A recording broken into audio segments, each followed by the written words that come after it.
Yo, what is up guys, it is Kobe, back here with another Black Ops 2 tips and tricks video, and in today's video we're going to be taking a look at the Claymore and the Bouncing Betty. Now, obviously you guys know what these things are, they've been around since Call of Duty 4 and 5, but with every new Call of Duty they tweak them a little bit, whether it's their trigger range, kill range, detonation time, and the way you can survive them. So in this video I'm going to be going over all of that stuff, showing you guys the differences between them, as well as some tips that you can use just to use them a little more effectively. Now to get started, the first thing we have to cover is the maximum trigger area for these explosives. Because they are both triggered by enemy motion, the max range at which the enemy player is detected is super important. As you can see here, the Bouncing Betty's trigger area is actually fairly large, and as you know, it covers the full 360-degree area. However, although you will take damage, that does not demonstrate the maximum kill area, which is now demonstrated here in yellow. So as you can see, even though it is smaller than the trigger area, its kill range is actually pretty damn big still. So that, plus its 360-degree radius, is why so many people hate these things and why they are so good.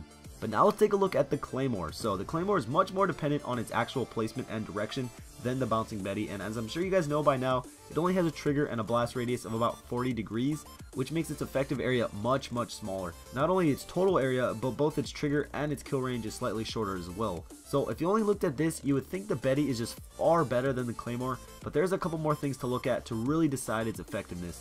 First, it's detonation time. The time between being triggered and actually detonating is incredibly important, and more times than not, that's what determines whether or not you get the kill. Now, the C4 detonates roughly 0.15 seconds after being triggered, whereas the Bouncing Betty takes around 0.21 seconds. Now, that may not seem like much of a difference, only 0.06 seconds, but trust me, it makes the world of difference. And I'm sure you guys noticed it as well while you were playing. It's almost impossible to react fast enough to avoid being killed by a Claymore. However, if you are paying attention, it is fairly easy to avoid a Bouncing Betty. So in this area, the upper hand definitely goes to the Claymore. Now, how might you survive or counter these explosives? Well, for the Bouncing Betty, you have a bunch of different options. The easiest way, of course, is just to crouch. Past Call of Duties, you have to go all the way to prone, but in Black Ops 2, you won't take any damage whatsoever by simply crouching. This makes them insanely easy to avoid, especially if you are on the tactical layout. For the Claymore, however, changing your stance won't help you at all. Whether you're lying down, jumping, you will still receive the same amount of damage. There are also 3 perks that can help you survive both of these: Lightweight, Flat Jacket, and Engineer.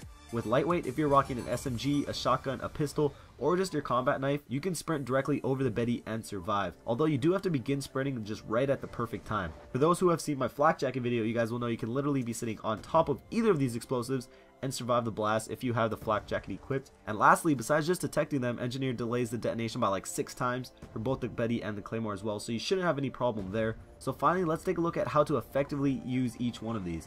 For the Betty, it is pretty simple because of its 360-degree radius. It's hard to go wrong, but my one suggestion is to always place it as low as possible. I always see people, placing them on the stairs, but the best thing to do is place them at the bottom, so even if they do crouch, they will be up high enough on the stairs so you will get the kill. For the Claymore, it's just all about angles. It's not like the Betty where you just throw it and hope somebody walks by. You need to place these where you know people will be walking and angle it accordingly. You don't want your opponent to see the Claymore before it's too late for them to do anything about it, so point the lasers in the direction that they are going to be walking, not where they have walked. But after seeing and hearing all this, and from actually using them in the game, which do you prefer, the Betty or the Claymore? For me, it's all situational. The kill rate percentage is definitely a lot higher with the Claymore though, just because the crouching to dodge a Betty is just way too easy, and at this point in the game, it's just second nature to hit that crouch button when you hear that click. Whereas with the Claymore, there really isn't much you can do, but that's just what I think. Leave your own answer down below. But anyways guys, that's it for the video. I hope you guys enjoyed. It took me quite a bit of time to make this, so if you could support it with a like and a favorite, I'd really appreciate it.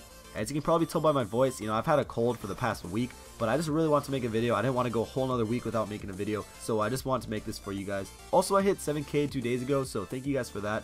I'll try to muster up something for you guys at like 7,500 subs, probably a giveaway, I don't know. I'll think of something, but again, thank you guys for watching. A couple of videos on screen, go check them out if you want, and I'll catch you guys later. Peace.